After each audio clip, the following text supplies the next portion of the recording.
Hello बच्चों, क्या हाल चाल। आशा करते हैं आप सभी लोग स्वस्थ और मस्त होंगे। बच्चों, आज हम लोग क्लास 12 का रिलेशन एंड फंक्शन का नेक्स्ट लेक्चर करने वाले हैं और इस लेक्चर में हम लोग देखेंगे कि फंक्शन क्या होता है। ठीक बच्चों, फंक्शन बच्चों बहुत ही इंपॉर्टेंट है आपके बोर्ड एग्जाम के दृष्टिकोण से। दूसरा, इसमें बच्चे बड़ी कन्फ्यूज होते हैं, है ना। उनको बड़ा कॉम्प्लेक्स एक टॉपिक लगता है कि फंक्शन बहुत ही कॉम्प्लेक्स है। बाकी कॉम्प्लेक्स होता नहीं है, कॉन्सेप्ट क्लियर रखो तो बिल्कुल आसान सा टॉपिक है। ठीक बच्चों, तो चलते हैं देखते हैं कि फंक्शन क्या होता है। ठीक बच्चों, तो आज हम लोग पढ़ेंगे फंक्शन कि एक्चुअल में फंक्शन क्या है। देखो बच्चों, इसके पहले हम लोगों ने क्या पढ़ रखा है, रिलेशन पढ़ रखे हम लोगों ने। तो फंक्शन भी एक स्पेशल टाइप का रिलेशन होता है। ठीक, क्या होता है, function is a special type of relation. पहले बात ये ध्यान देना कि फंक्शन क्या है। Function is a special type of relation. बात समझना, special type of relation, special type of relation. ये रिलेशन का ही एक स्पेशल टाइप है इन विच मान लो कोई मैपिंग डिफाइन किया जाए F from X to Y. Relation क्या होता है, एक मैपिंग होगा दो सेट का X to Y, in which let F from X to Y. इस केस में से हम फंक्शन कब कहेंगे या किसी रिलेशन को फंक्शन कब कहा जाएगा, when each element of x is having one and only image in y, means ये फंक्शन कब बनेगा, if each element of x having one and only image in y, in set Y. ठीक है, बात समझ में आया। मतलब कोई भी रिलेशन फंक्शन कब बनेगा, जब x का प्रत्येक एलिमेंट के पास इमेज हो और प्रत्येक एलिमेंट के पास एक ही इमेज हो। मींस फॉर एग्जांपल देखो, मान लो वेन डायग्राम समझते हैं कि फंक्शन कब हो। मान लो बच्चों एक सेट x ये है और एक सेट y है, x और y। इसे मैंने एलिमेंट लिया 1 2 3 4 और 5, यहां कर दिया ए बी सी डी। ठीक है, मान लो आपको समझाने के लिए डी के साथ ई भी कर दी और मैंने कहा कि 1 का मैपिंग है ए के साथ, 2 का मैपिंग बी के साथ, 3 का सी के साथ, 4 का डी के साथ, 5 का ई के साथ। अब मैं पूछूं कि क्या ये रिलेशन है, तो रिलेशन तो है, रिलेशन में कोई दिक्कत ही नहीं है। क्या ये फंक्शन है, तो ध्यान से देखो ये क्या कर रहा है, if each element of x का कोई भी ऐसा एलिमेंट नहीं होना चाहिए जो मैपिंग में पार्टिसिपेट ना कर रहा हो। और यहां देखो 1 2 3 4 5 सभी मैपिंग में पार्टिसिपेट कर रहे हैं। Having one and only image in Y, मैं पूछूं कि वन की मैपिंग किसके साथ है, ए के साथ, 2 का किसके साथ है, बी के साथ, 3 का किसके साथ है, सी के साथ, 4 का किसके साथ है, डी के साथ, 5 का किसके साथ है, ई के साथ। अच्छा, एक चीज ध्यान देना, जरूरी नहीं है कि ये इसी क्रम में हो, ये एरो जरूरी नहीं है कि 1 का ए के साथ लगे 2 का बी के साथ लगे। ये एरो ऐसे भी ले सकते हैं, ध्यान देना। मान लो इसमें मैंने 4 एलिमेंट दिया और इसमें कर दिया 1 2 3 4 5। मान लो 1 का सी के साथ हो गया, 2 का ए के साथ हो गया, 3 का बी के साथ हो गया, ठीक है, और 3 का बी के साथ हो गया, 4 का भी बी के साथ हो गया और 5 का भी डी के साथ हो गया। अब मैं पूछूं कि क्या ये आपका मैपिंग है, फंक्शन है कि नहीं है। पहली बात तो रिलेशन है, ठीक है, रिलेशन में तो कोई दिक्कत नहीं है, रिलेशन में तो रिलेशन है। क्या ये फंक्शन है, इस केस में फंक्शन है, ध्यान देना। यहां तो ये फंक्शन था, क्या ये फंक्शन है, तो पहली बात तो पहला कंडीशन क्या कि x का हर एक एलिमेंट इमेज फंक्शन क्या बोलते हैं मैपिंग में पार्टिसिपेट करना चाहिए, कर रहा है सभी। देखो क्या हर एलिमेंट का एक इमेज है, ये भी चेक करो। तो देखो यहाँ पे 1 का ए के साथ है, 2 का भी ए के साथ है, 3 का बी के साथ है और 4 का बी के साथ है, 5 का डी के साथ है। तो देखो हर एक एलिमेंट के अलग अलग इमेज है। ठीक है, ध्यान देना बच्चों, जो पहला सेट है, पहले सेट से अगर कन्वर्जेंट रे निकल रही है, ध्यान देना, ये पहला सेट ये दूसरा सेट, अगर पहले सेट से कन्वर्जेंट रे का मतलब कि मान लो यहाँ पे कई सारे एलिमेंट है, मान लो 1 2 3 है, 1 2 3 और यहाँ पे सिर्फ एक एलिमेंट है ए और ये सबकी इमेज को कंटेन कर रखा है। बात समझ रहे, तीनों की एक ही सेटिंग है, ये तीनों एलिमेंट की सेटिंग एक ही सेट 1 2 और 3। तो क्या ये फंक्शन होगा, बिल्कुल होगा, कोई दिक्कत नहीं है। पहले सेट से अगर आपका कन्वर्जेंट रे निकल रही, कन्वर्जेंट रे का मतलब सभी रे किसी एक ही पॉइंट पे मिल रही तो वो फंक्शन होगा। बात समझ रहे हो? पहले सेट से कन्वर्जेंट रे निकल रही हैं तो उसे फंक्शन बोलेंगे। ध्यान देना, पहले सेट को डोमेन बोलते हैं। जो सेट बी होता है यहाँ पे जैसे f from x to y है तो x आपका डोमेन है और y क्या आपका कोडोमेन, अभी आगे बताया जाएगा। पहला सेट आपका डोमेन होता है, दूसरा सेट आपका कोडोमेन होता है। अगर पहले सेट से कन्वर्जेंट रे निकल रही है तो क्या बनेगा? फंक्शन बनेगा। अगर मान लो पहले सेट से डाइवर्जेंट रे निकल रही है, ठीक बच्चों, पहले सेट से डाइवर्जेंट रे निकल रही है, इसको मैं हटा देता हूं। बात समझना, मैंने क्या कहा कि फंक्शन एक स्पेशल टाइप ऑफ रिलेशन है जिसमें मान लीजिए कोई mapping f from x to y है, ये फंक्शन तभी कहलाएगा जब ईच एलिमेंट ऑफ x के सभी एलिमेंट की एक यूनिक इमेज हो। यूनिक इमेज का मतलब कि x के हर एलिमेंट की अलग अलग इमेज होनी चाहिए, ठीक है, किसमें? इन सेट ऑफ y। तो मैंने एक सिंपल सा एग्जांपल दिया, जैसे इसमें 5 एलिमेंट लिए, यहाँ पे a b c d e दिया और मैंने कहा कि देख लो यहाँ पे 1 का a के साथ है, 2 का b के साथ, 3 का c के साथ, 4 का d के साथ, तो इसके से फंक्शन है, हाँ ये फंक्शन होगा। ये कहानी भी फंक्शन की, मैंने कहा कि एरो जो है कि ये इसी क्रम में हो, एरो किसी भी तरीके से रख सकते हैं, ठीक है। और सेट बी में कोई एक एलिमेंट, एक सेट ए के किसी एक सेट ए के एक से अधिक एलिमेंट का इमेज रख सकता है, उसमें कोई दिक्कत नहीं है। तो यहाँ पे देखो 4 और 5, 3 और 4 का बी रखा है, लेकिन मुझे देखना है कि क्या सेट ए के हर एलिमेंट के अलग अलग इमेज है। देखो 1 का ए के साथ है, 2 का बी के साथ, यहाँ 3 का बी के साथ, 4 का बी के साथ और 5 का डी के साथ, तो हर एलिमेंट के अलग अलग इमेज है, ठीक है। तो आपको क्या देखना है कि हर एलिमेंट की अलग अलग इमेज होनी चाहिए, ठीक है। भले ही वो बी सेट के किसी एक ही एलिमेंट से है, लेकिन बी सेट के एक ही एलिमेंट से अगर ए सेट के अलग अलग एलिमेंट का मैपिंग है तो वो फंक्शन है। तो इस केस में ये भी फंक्शन है। और यहाँ पे मैंने कहा कि मान लो यहाँ पे वाई सेट में एक ही एलिमेंट है ए और ये सेट एक्स के तीनों एलिमेंट की इमेज लेके बैठा है, तब भी ये फंक्शन है। क्या ध्यान देना है कि अगर डोमेन सेट से कन्वर्जेंट रे निकल रही, कन्वर्जेंट का मतलब कि एक जो डोमेन सेट है उसे सभी रे किसी एक पॉइंट पे मिले या किसी एक ही एलिमेंट के पास अपना इमेज फॉर्मेशन कर रही है, तब भी ये फंक्शन होगा, ठीक बच्चों, तब भी ये क्या होगा? फंक्शन होगा। तो ये तीनों एग्जांपल आपको समझ में आएंगे फंक्शन क्या होता है। चलते हैं थोड़ा सा और इसको क्लियर करते हैं कि किस केस में ये फंक्शन हो सकता है और किस केस में नहीं हो सकता है, ठीक बच्चों। चलते हैं। अब बच्चों ध्यान दो, क्या अगर पूछा जाए कि क्या सभी रिलेशन फंक्शन होंगे? जरूरी है क्या कि सभी रिलेशन फंक्शन होंगे?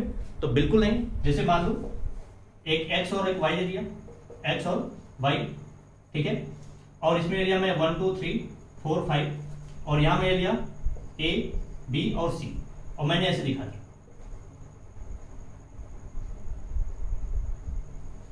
और ये अब मैं पूछूं कि क्या ये रिलेशन है, तो आप कहोगे हाँ बिल्कुल रिलेशन है। रिलेशन के आर्डर पे लिख सकते हो आप, 1 का a है, 2 का b है, 3 का c है, 3 का b है, 3 का b है और 4 का c। अब मैं पूछ रहा हूं, ध्यान सुनना, रिलेशन है? हाँ बिल्कुल रिलेशन है, कोई दिक्कत नहीं है। क्या ये फंक्शन है? फंक्शन नहीं है आपकी केस में। क्यों? क्योंकि ध्यान से देखो, पहले सेट कर जो एलिमेंट 5 है वो मैपिंग में पार्टिसिपेट नहीं कर रहा है, इमेज फॉर्मेशन में पार्टिसिपेट नहीं कर रहा है। 5 का किसी के साथ सेटिंग है, 5 का किसी के साथ सेटिंग नहीं है।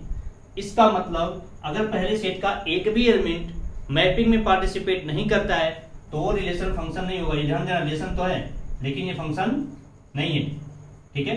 अगर पहले सेट का कोई भी एलिमेंट मैपिंग में पार्टिसिपेट नहीं कर रहा है तो वो फंक्शन नहीं होगा। बात समझ में आया? ये आप ध्यान देंगे, रिलेशन है लेकिन फंक्शन नहीं है। अच्छा, और किस केस में हो सकता है? अभी मैंने आपको बताया कि कन्वर्जेंट रे, अगर सेट एक्स से या पहले सेट से या डोमेन सेट से डाइवर्जेंट रे निकले तब ये फंक्शन नहीं होगा। जैसे मान लो ये एक्स है और यहाँ आपने ले लिया ए बी और सी और पता चला कि एक्स की मैपिंग ए से भी करा दो, एक्स की मैपिंग बी से भी और एक्स की मैपिंग सी से भी। तो ध्यान से देखो ये कैसी रे है? डाइवर्जेंट रे है, एक ही पॉइंट से रे निकल रही है। या आप ये कह लो कि डोमेन सेट के एक एलिमेंट का एक से अधिक इमेज है। डोमेन सेट के एक एलिमेंट का ध्यान से देखो, एक्स ए और एक्स बी और एक्स सी। क्या ऐसा अगर होता है कि फंक्शन होता है? नहीं, डिफिनेशन में लिखा है कि जो डोमेन सेट है उसके एक एलिमेंट की एक ही इमेज होनी चाहिए। तो आप ऐसे समझो कि पहले सेट से अगर कन्वर्जेंट रे निकल रही है डोमेन सेट से तो वो फंक्शन होगा।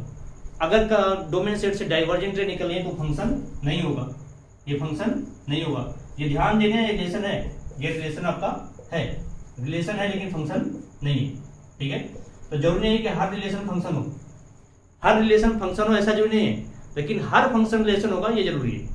ये सत्य है कि हर फंक्शन रिलेशन होता है, ठीक बच्चों। तो इस बात को आप ध्यान देना। आशा करता हूं आपको फंक्शन का डेफिनेशन समझ में आया होगा। और किस केस में फंक्शन होता है, किस केस में फंक्शन नहीं होता, ये भी समझ में आया हो। ठीक बच्चों, चलते हैं नेक्स्ट टॉपिक पे, टाइप ऑफ फंक्शन क्या होता है। ठीक है, अच्छा उसके पहले देखते हैं डोमेन क्या होगा, किसी फंक्शन का डोमेन, कोडोमेन और रेंज क्या होता है। ठीक बच्चों, मान लीजिए बच्चों, हमेशा ध्यान देना, एक फंक्शन जो डिफाइन होता है L from X to Y. ठीक है, जो पहला सेट होता है ना एक्स, ये जो पहला सेट है इसे बोलते हैं डोमेन ऑफ सेट। क्या बोलते हैं? Domain of set, sorry domain of function, function का डोमेन कहलाता है। ये दूसरा सेट है ना, इसे बोलते हैं codomain of function, codomain of function. ठीक है बच्चों, ध्यान देना, इस डोमेन ऑफ फंक्शन से ही हम इनपुट लेते हैं। क्या लेते हैं? इनपुट लेते हैं, मींस इनपुट का मतलब ध्यान से बता रहे हैं क्या होगा। और कोडोमेन से हमको आउटपुट मिलता है। कोडोमेन से क्या मिलता है? आउटपुट मिलता है। अब यह आउटपुट डिपेंड करेगा कि फंक्शन किस तरीके से डिफाइन है। आउटपुट क्या डिपेंड करेगा कि फंक्शन किस तरीके से आपका डिफाइन है। इसको समझने के बच्चों, मान लीजिए कि मैं एक फंक्शन डिफाइन करता हूँ F from natural number two natural number. बात समझना, एफ फ्रॉम, एक फंक्शन डिफाइन किया F from set of natural number two natural number, और इस तरीके से डिफाइन किया एफ एक्स इक्वल टू, मान लो 2 ऑफ एक्स है, 2 ऑफ एक्स है। बात समझ में, F X equal to 2 of X. तो बच्चों जनरल सेंस में फंक्शन एक तरीके की मशीन होती है, समझना ध्यान से। फंक्शन एक तरीके का क्या होता है? मशीन होता है। बात समझिए, ये फंक्शन हमारी क्या एक तरीके की मशीन है। देखो ये फंक्शन एक तरीके की मशीन है। इस मशीन के यहां से जो पार्ट आता है इसको बोलते हैं इनपुट। इनपुट कहां से आएगा? ध्यान देना, इनपुट हमेशा डोमेन सेट से आता है। कहां से आता है? डोमेन सेट से। मशीन कैसे काम करेगी? मशीन काम करेगी डेफिनेशन ऑफ फंक्शन पे। ध्यान से देखो, फंक्शन का डेफिनेशन क्या है? F X equal to 2 of X, 2 of X. और यहां से आएगा आउटपुट। क्या आएगा? आउटपुट। ये आउटपुट आएगा आपका कहां से? ये आएगा कोडोमेन सेट से। लेकिन ध्यान देना, जो आउटपुट आता है उसे कहते हैं रेंज ऑफ फंक्शन। क्या कहते हैं? Range of function. अब इस चीज को कैसे समझोगे? मान लो मैंने क्या किया, एक फंक्शन डिफाइन किया set of natural number two natural number. एक फंक्शन डिफाइन किया set of natural number two natural number. इसका मतलब input of natural number, set of natural number क्या होता है आपको पता होना चाहिए। 1 2 3 सभी 1 2 3 से लेके इनफिनाइट तक सभी इंटीजर, 0 को छोड़ दीजिए, पॉजिटिव इंटीजर। ठीक है, तो 1 2 3 से लेके इनफिनाइट तक। अब मैं कह रहा हूं, मान लो आपने इनपुट में 1 डाला। इनपुट में कितना डाला? 1 डाला, तो 1 यहाँ आएगा, 2 इंटू 1 यहाँ क्या आ जाएगा आपका? आएगा 2। मान लो इनपुट में आपने 2 डाला, दूसरा एलिमेंट 2 डाला। अब दूसरा डाला 2 तो क्या आएगा? 2 इंटू 2 ये कितना आएगा? 4। मान लो इनपुट में आपने 3 डाला, तो कितना आएगा? ये 2 इंटू 3 ये कितना आएगा? 6। कितना आ जाएगा? 6। ठीक, मान लो इनपुट पे आपने 4 डाला, तो 2 इंटू 4 ये कितना आएगा? 8। तो देख रहे हो बच्चों, ये मशीन कैसे काम कर रही है? मशीन इनपुट को ले रही है, लेकिन इनपुट को बदल किस में रही है? फंक्शन के डिफिनेशन के अकॉर्डिंग। बात समझ आ रहा? F X equal to 2x है, मान लो कल को 3x कर दो, तो जो इनपुट दोगे उसका 3 गुना करके देगी। कल को 4x कर दो, तो जो भी इनपुट दोगे उसका कितना करके देगी? 4 गुना। मीन्स फंक्शन एक तरीके का मशीन होता है, जो आपका किस तरीके का फंक्शन डिफाइन है उसके अकॉर्डिंग आप इनपुट क्या दोगे, उसके अकॉर्डिंग वो आपको आउटपुट देगी। तो ध्यान देना, जो जिस सेट से आप इनपुट दे रहे हो उसे बोलते हैं डोमेन सेट। क्या बोलते हैं? Domain set. यहां मैं पूछूं डोमेन सेट क्या है, तो आप क्या कहोगे? Set of natural number, set of natural number. अब जो पूरा सेट बी होता है या पूरा सेट वाई होता है उसे क्या बोलते हैं? कोडोमेन। कोडोमेन क्या बोलता है? कोडोमेन। यहाँ पे पूरा सेट क्या है? एन, तो बन जाएगा सेट ऑफ नेचुरल नंबर।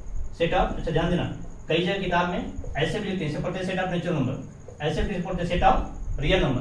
तो कंफ्यूज मत होना मैं क्या लिख रहा हूँ। ठीक, और ये जो आउटपुट आता है, आउटपुट फंक्शन के डिफिनेशन के अकॉर्डिंग जो आउटपुट आता है उसे बोलते हैं रेंज। मींस हमारा जो आउटपुट आएगा, आउटपुट ये किस पे डिपेंड करेगा कि फंक्शन किस तरीके से डिफाइन है, इसे बोलते हैं रेंज। इसे क्या बोलते हैं? रेंज। ध्यान देना बच्चों, रेंज। जरूरी नहीं है कि कोडोमेन और रेंज हर केस में इक्वल हों। ठीक है, होता है, अभी आगे वो आएगा कंडीशन, टाइप ऑफ फंक्शन में हम पढ़ेंगे कि कब कोडोमेन और रेंज इक्वल होंगे। ठीक है, लेकिन जरूरी है कि हर बार हो। ये बात ध्यान देना, डोमेन सेट फंक्शन का पहला सेट, कोडोमेन सेट फंक्शन का दूसरा सेट। आउटपुट क्या होगा, सॉरी रेंज क्या होगा? रेंज होता है फंक्शन के डिफिनेशन के अकॉर्डिंग आउटपुट, और आउटपुट किस पे डिपेंड करेगा? इनपुट पे। और फंक्शन के डिफिनेशन पे। तो आउटपुट हमारा क्या बनता है, रेंज ऑफ द फंक्शन। तो आशा करता हूं बच्चों फंक्शन का डोमेन, कोडोमेन और रेंज ये चीज आपको क्लियर होंगी और अच्छे से समझ में आया होगा। चलते हैं बच्चों नेक्स्ट क्या है बच्चों, नेक्स्ट है आपका टाइप ऑफ फंक्शन। ठीक है, नेक्स्ट है आपका टाइप ऑफ फंक्शन, इसको हटाते हैं, आप नोट कर लीजिएगा। नेक्स्ट है आपका type of function. Type of function में क्या होता है बच्चों, देखो टाइप ऑफ फंक्शन में जो सबसे पहला फंक्शन आपको पढ़ना है वो है वन वन फंक्शन। क्या है, type of function. Type of function में जो सबसे पहले पढ़ना है वो क्या है आपका one one function. One one function या इसका एक और नाम होता है जिसे हम बोलते हैं injective function. One one function या इसे इंजेक्टिव फंक्शन भी बोलते हैं। क्या बोलते हैं, इंजेक्टिव फंक्शन। ठीक है, इंजेक्टिव फंक्शन। बच्चों वन वन फंक्शन क्या होता है, ये कहता है बच्चों मान लीजिए कि कोई मैपिंग है f from x to y, एक मैपिंग आपने डिफाइन किया f from x to y, तो ये वन वन कब बनेगा, ये वन वन कब बनेगा बच्चों, ध्यान से देखो, ये वन वन कब बनेगा, ये वन वन तभी बनेगा जब x के हर एलिमेंट की, ठीक है, x के हर एलिमेंट की y के अंदर डिस्टिंक्ट इमेज हो। हर एलिमेंट की y के अंदर क्या हो, डिस्टिंक्ट इमेज हो। बात समझ आ रहा है, वन वन कब बनेगा, one one function distinct element of x having distinct image in y, means यहां जो x है ना, ये वन वन कब कराएगा, ये कराएगा one one function when element of x having distinct mean अलग अलग इमेज इन y। क्या मतलब बच्चों, ये वन वन कब कराता है, बात समझ आ रहा है, ये वन वन कब कराता है, इसको एक एग्जांपल समझते हैं। मान लीजिए कि ये आपका x सेट है और ये y, इसमें 1 2 और 3 4 एरिया और यहाँ पे a b c d। तो x एलिमेंट की, हर x एलिमेंट की अलग अलग इमेज हो, y के अंदर भी अलग अलग हो, y के अंदर भी ऐसा ना हो कि कोई दो एलिमेंट x सेट का एक से अधिक एलिमेंट का इमेज लेके बैठा हो, तब ये वन वन कहलाएगा। जैसे ये वाला केस देखो, यहाँ से 1 भी a के साथ है, 2 b के साथ है, 3 c के साथ है और 4 किसके साथ है, b के साथ। तो ध्यान से देखो, x के हर एलिमेंट की y के एलिमेंट के साथ तो इमेज है, लेकिन y का हर एलिमेंट भी x के एक ही एलिमेंट के साथ मैपिंग में पार्टिसिपेट कर रहा है। बात समझ आ रहा है, देखो one one function when element of x having distinct image in y। ठीक है, डिस्टिंक्ट एलिमेंट ऑफ x, यहां पे लिख देना distinct element of x, sorry ये भूल गया था मैं, डिस्टिंक्ट एलिमेंट ऑफ x का भी अलग अलग एलिमेंट y के सेट में अलग अलग एलिमेंट के साथ क्या कर रहा है, मैपिंग कर रहा है, तो वो वन वन कहलाएगा। अच्छा, किस केस में वन वन नहीं होगा, जन जा वन वन को इंजेक्टिव बोलते हैं। अगर मालूम मैं कहूँ ये 1 2 3 4 और यहाँ पे मैं लिया a b c, और मैंने कहा कि 1 का भी a के साथ है, 2 का a के साथ, 3 का b और 4 के c के साथ, अब ये वन वन नहीं है। ध्यान से देखो, अब ये वन वन क्यों नहीं है, वन वन क्यों नहीं है, वन वन इसलिए नहीं है कि ध्यान से देखो, जो y सेट का a एलिमेंट है, y सेट का एलिमेंट है, ये x सेट के दो एलिमेंट की मैपिंग, x सेट के दो एलिमेंट के साथ मैपिंग में पार्टिसिपेट कर रहा है, या x सेट के दो एलिमेंट का इमेज बना रहा है। मींस x का अगर लिखो यहाँ पे तो 1 का भी a के साथ मैपिंग है, 2 का भी a के साथ है, 3 का b के साथ है और 4 का c के साथ। तो अब ये वन वन नहीं रहा, ठीक है, वन वन नहीं रहा। इस तरीके के फंक्शन को क्या बोलते हैं, मेनी वन फंक्शन बोलते हैं, जो आप आगे पढ़ोगे। जो वन वन फंक्शन नहीं होता है वो क्या होता है, मेनी वन होता है, ठीक ना। एनसीईआरटी में लिखा है कि जो फंक्शन वन वन नहीं है वो क्या है, मेनी वन है। तो पहली बात तो वन वन क्लियर हो जाती है।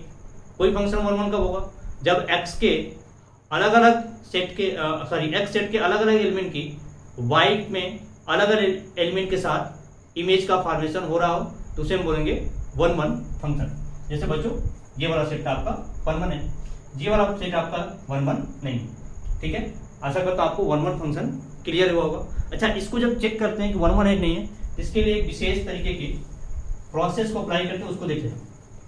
देखो मैं क्या करूंगा, जब मान लो कोई फंक्शन डिफाइन है, उससे मैं चेक करना है कि फंक्शन आपका वन वन है कि नहीं, तो उसके लिए हम दो एलिमेंट लेते हैं। क्या करते हैं, डोमेन सेट से उठाते हैं domain, let x1 and x2 be two element from x, और ये मान के चलते हैं such that F of x1 equal to F of x2।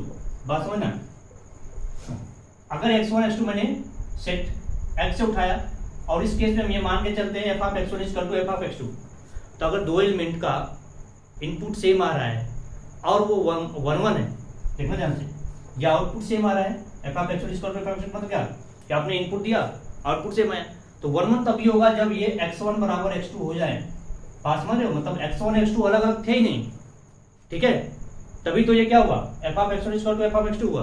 और अगर ये प्रोसेस, ध्यान देना, इसको हम लेके चलते हैं और इस तरीके से लेके चलते हैं कि ये हो जाए, तो अगर ये मिलेगा, बात समझ रहे हो, ये मिलेगा तब हम कहेंगे कि हमारा जो एफ है वो क्या है 1 1 है। ये 1 1 फंक्शन चेक करने का तरीका होता है।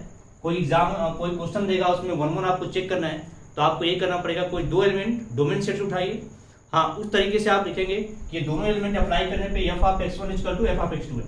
फिर आपको सॉल्व करके दिखाना पड़ेगा कि ये मिल रहा है आपको कि x1 इक्वल टू x2, तब आप कहोगे कि fx आपका क्या है 1 1 फंक्शन है। ठीक बच्चों, ये बात आप समझ लेना कि किस तरीके से इसको अप्लाई करना है। ठीक, आशा करता हूँ ये चीजें आपको समझ में आई होंगी। अच्छा बच्चों, एक चीज ध्यान देना, मैं भूल गया था बताना आपको, उसको देखना हटा है, इसको हटा है, देखना जो पहले सेट का एलिमेंट होता है ना, मान लो ये 1 1 का एग्जांपल लेते हैं, 1 2 3 4 5 और यहाँ कर दिया ए बी सी डी और ई, 1 का इसके साथ, 2 का इसके साथ, 3 का इसके साथ, 4 इसके साथ और 5 इसके साथ। इस केस में क्या होता है, 1 का जो बन रहा है इसे बोलते हैं इमेज ऑफ ए, इसे बोलते हैं क्या, इमेज ऑफ ए।